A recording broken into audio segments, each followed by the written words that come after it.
안녕하세요. 여러분의 영농 문제를 속 시원하게 해결해줄 여러분의 농촌 지도사 박미용입니다. 반갑습니다. 영상 시작하기 전에요, 많은 분들이 영상을 구독해 주시고 좋다는 격려 전화 많이 받았습니다. 자, 여러분 계속해서 좋아해 주실 거죠? 구독과 좋아요는 필수예요.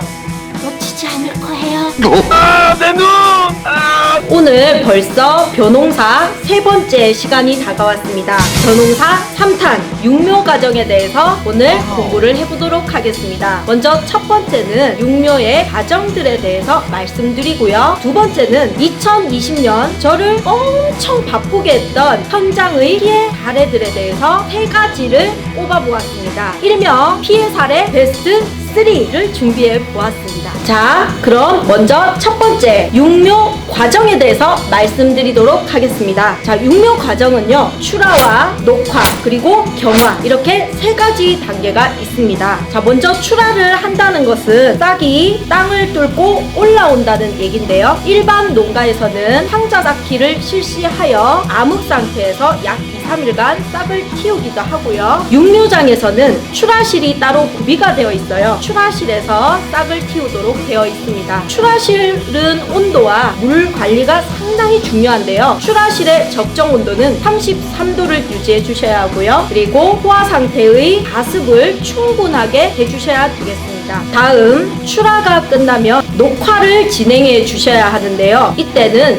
약한 광에서 서서히 엽록소를 생성하도록 해주셔야 되겠습니다. 녹화를 시킨 모들은 경화 과정을 거치게 됩니다. 자, 이제부터는 이양 들어가기 전까지 서서히 모를 묻히면서 적응을 시키는 과정인데요. 육묘장에서는 앞마당을 정비해서 경화를 시키는 경우도 있고요. 일반 대부분 농가에서는 부직포 못자리를 많이 하시죠. 자, 부직포 못자리를 할 경우에는 물고랑에 물을 대주시고요. 그리고 물이 육묘 상자 위로 올라오지 않도록 항상 유지해 주시는 것 중요합니다. 그리고 온도는 35도 이상 올라갔을 경우 고온의 피해를 받기 때문에 온도가 너무 높아졌을 경우에는 부직포를 살짝 열어두시는 관리도 필요합니다. 야간 온도가 너무 떨어진다 하는 날에는 또 냉해의 피해를 입을 수 있으니까요. 이럴 때는 물을 다소 깊이 대주셔야 되겠습니다. 보통 부직포와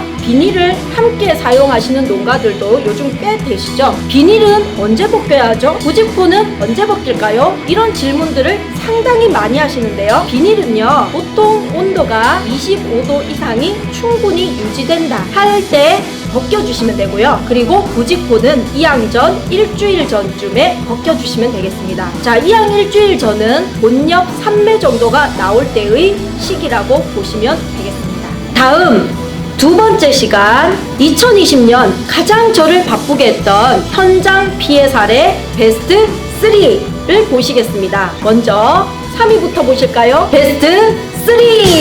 자, 녹화가 잘 되지 않아요 라는 사례입니다. 먼저 현장 사례를 보시겠습니다. 용국면의 사례입니다. 이날 바람이 엄청 불고 날은 추웠어요. 모들이 아직 노란색이네요. 이 농가는 하우스에서 녹화를 하지 않고 바로 경화장으로 나와 이렇게 차광막을 씌워 녹화를 하고 계셨는데요. 이런 게 백화모 현상인 건가요? 전문가를 불러볼까요? 센터야, 도와줘! 녹화가 진행되지 않는 경우는 크게 두 가지 경우가 있습니다. 먼저 너무 강한 강에 노출이 되거나 야간 온도가 10도씨 이하로 떨어지는 날수가 계속되어 엽록소 생성에 문제가 생겨서 백화모 현상이 나타나는 경우가 있는데요. 이 농가의 경우는 백화모 현상은 아닙니다. 하우스 안에서 녹화를 시키지 않고 바로 경화장으로 나왔기 때문에 저온에 계속 노출이 되어서 녹화가 지연되고 있는 현상으로 보이네요. 온도를 25도 정도로 적절하게 유지해 주시고요. 약한 강에서 서서히 녹화를 시킨다면 큰 문제는 없겠는데요. 자, 잘 보셨나요? 자, 그러면 빠르게 넘어갈까요? 다음은 베스트 2! 바로 곰팡이가 자꾸 보여요. 혹은 뭐가 말라 죽고 있어요. 라는 이런 사례들이 상당히 많았습니다. 바로 이 꽃병과 뜬모 현상에 관한 얘긴데요. 또 현장을 보실까요? 풍량면 사례입니다. 출하실인데요. 온도와 습도는 적당했지만 지제부에 곰팡이가 나타나고 있습니다. 이 농가는 매년 곰팡이가 발생했고 작년 상토도 재사용하셨다고 하네요. 다음은 지보면 출동입니다. 모가 말라 있어요. 전형적인 뜬모에 의한 현상으로 보이는데요. 이 농가는 물을 대지 않고 육묘 중이셨어요. 지제부에 곰팡이도 보이고 뿌리 활력도 많이 떨어져 있습니다. 심각한 상황으로 보이는데요. 그렇다면 전문가를 불러볼까요? 센터야 도와줘!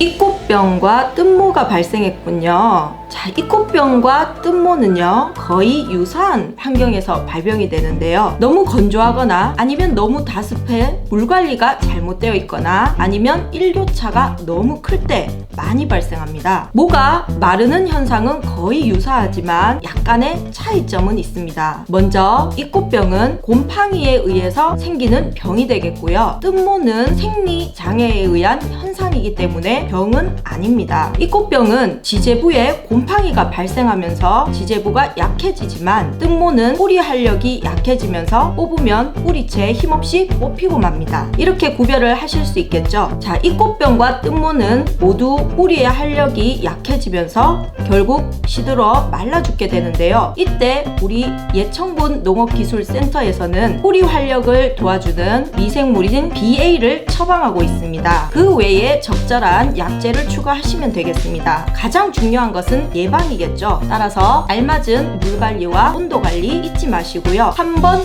발병된 이 꽃병은 계속 나타나기 때문에 반드시 출하실과 육묘 상자를 소독해 주세요.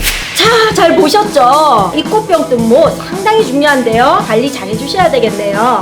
자, 다음은 대망의 베스트 1위! 모가 너무 추워해요. 나는 이런 피해 사례입니다. 4월 기온 어때요? 너무 추웠죠? 따라서 좋은 피해들이 상당히 많았습니다. 자, 일단 다른 말 필요 없고 현장 사례 보시겠습니다. 호명면으로 출동! 좋은 피해가 발생했네요. 이틀 전 기온이 영하로 떨어져서 육묘에도 피해를 많이 받았습니다. 피해 증상에 대해서 상세히 설명해 드리고 있는데요. 피해 증상이 심각한 부분과 경미한 부분에 대해서 비교하여 설명해 드리고 있습니다. 자세한 전문가의 의견 들어보도록 할까요? 자, 4월 15일자를 기준으로 해서 기온이 마이너스 3도까지 떨어졌습니다. 이 상황에서 농가는 물을 깊게 대지 않은 상태에서 좋은 피해를 받았는데요. 이런 경우 위 끝이 마르는 현상이 발생합니다. 이런 경우는 경미한 경우고 곧 회복이 되지만 이렇게 전반적으로 다 같이 마른 경우는 회복이 힘들 수 있습니다. 따라서 좋은 피해를 막기 위해서는 물을 항상 깊게 대주셔서 피해를 막으셔야 되겠습니다. 뿌리 활력을 돕기 위해 미생물 BA를 처방해 드렸고요.